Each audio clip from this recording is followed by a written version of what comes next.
Hey, the future of Diablo 4 seems a bit concerning as of late with the recent hotfix and not to mention the changes that will be coming soon shortly after. There is one thing to be sure of here is that the developers have a great ear when it comes down to listening to the community, which I can say most developers have a hard time with this for reasons I just don't know. The fact is, even though Blizzard listens well in certain circumstances, there's also plenty of reasons to be worried about the game currently.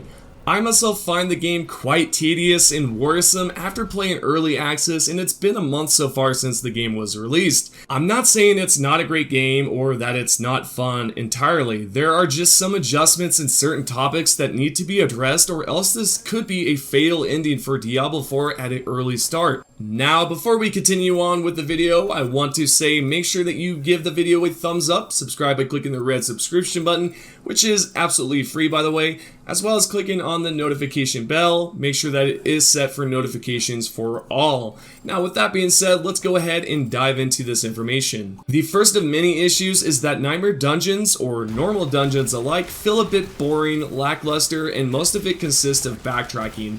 I don't think I have ever entered inside a dungeon with some sort of excitement. One of the objectives will either ask you to collect a key, animus material, or sometimes you may need to eliminate all enemies in order to progress through the rest of the dungeon. I find myself dreading the idea of completing all dungeons currently in the game because it feels more like a chore than a fun, rewarding experience. The bosses within these areas are not memorable and mostly forgettable. Sadly, the only bosses that I can remember quite well are from the campaign. For example, Astaroth being one of the best and exciting bosses to battle in my opinion. Now, unfortunately, dungeons do not have enough excitement behind it to keep a majority of players on board. I feel that Season 1's introduction to Malignant tunnels could possibly be another downfall and unrewarding experience for players, which is what dungeons are like currently. And sure, you do have those hearts that you can collect and attach them to your jewelry sockets, but overall, we just don't know much about it except for what they have shown so far. And lastly, the dungeons. I feel like sigils need some sort of rework. I tend to grow tiresome when it comes down to crafting a random sigil just to receive a dungeon I do not want. I'm sure there's someone out there ready to type, "This is how you have fun, by gambling your chances," and honestly, it's not fun at all. I also don't think it's gonna be a great way to continue on. Sure, I'm no developer, yet I am a player that plays the game currently, so this is just my perspective. I do believe they could improve the sigils by letting us know the exact level that these enemies are prior to entering the dungeon. Instead, what it shows you is the tier level, and that's kind of disappointing, but it's not the biggest issue, is it? But it could help, right?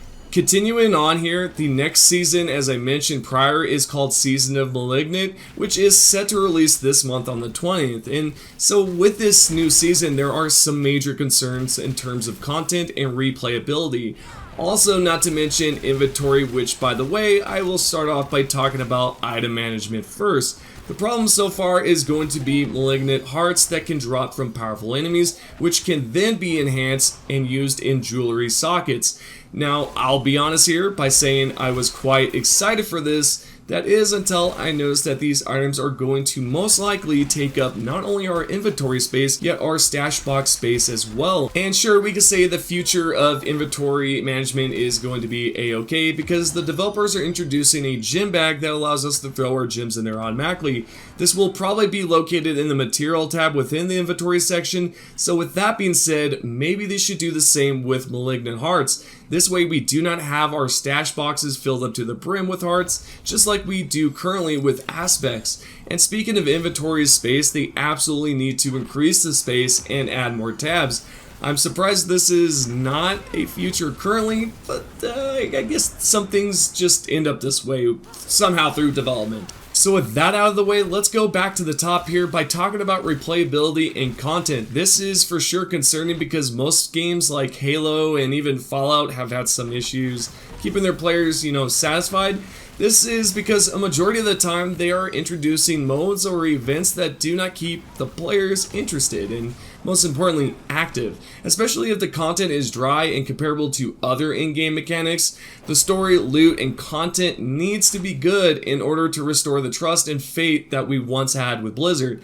If Season 1 launches with fireworks and everything's great in terms of what I talked about previously, then we should expect to have a great time with Season of the Malignant. Now, sure, seasons are going to come and go. Some might be better than others, yet time will tell. One of the coolest additions I think they could add is the ability to increase the chances of uber unique items dropping. Now, vast portion of you already know that these items are comparable to the lottery to some extent, meaning the chances of it dropping are extremely rare. And just recently, they have been changed to make them even more rare, because in the recent hotfix notes, the developers essentially said that all unique items can drop from Helltide chests, meaning target loot is officially dead. And if you had played Helltides prior, mainly farming for unique chest pieces, for example, or maybe something else, well, this is no longer possible now because, of course, all unique items can drop. So you might end up receiving a unique item you do not want.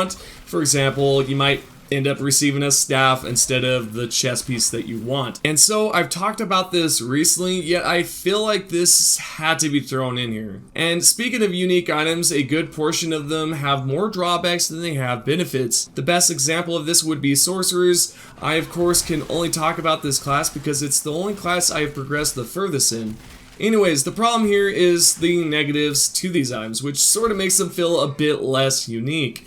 Starting off with number 1, Isu's Heirloom. This might be one of the worst uniques on the list because this item right here has increased shrine duration. I'm not sure why you would want that or why the developers would want to add something like this considering how uncommon shrines are, but okay. Number 2, Gloves of the Illuminator probably has the weirdest FX because of the damage, considering there is less damage as the fireball bounces. I would say you're better off using a different staff with higher damage and better rolls. Number 3, Ryman of the Infinite is honestly one of the best unique items, yet also has its downfalls with increased cooldown duration, as well as the 1+ glass cannon, which overall can be annoying.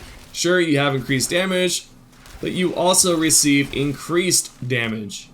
Number 4, Staff of Lamb is another strange one with damage reductions, and honestly I would prefer this item without the lucky hit chance. Now depending on the player, you might actually like this. I personally do not. Number 5, we have Staff of the Endless Rage, which is just not great with damage, considering you can acquire a better staff that is a legendary and does a lot more damage. I'm not sure why these unique items are probably the worst on the list. Again, Ryman of the Infinite is the best. There's just some drawbacks. It does not mean it's officially the worst. It's just one of the things that needs to be addressed or reworked to some extent.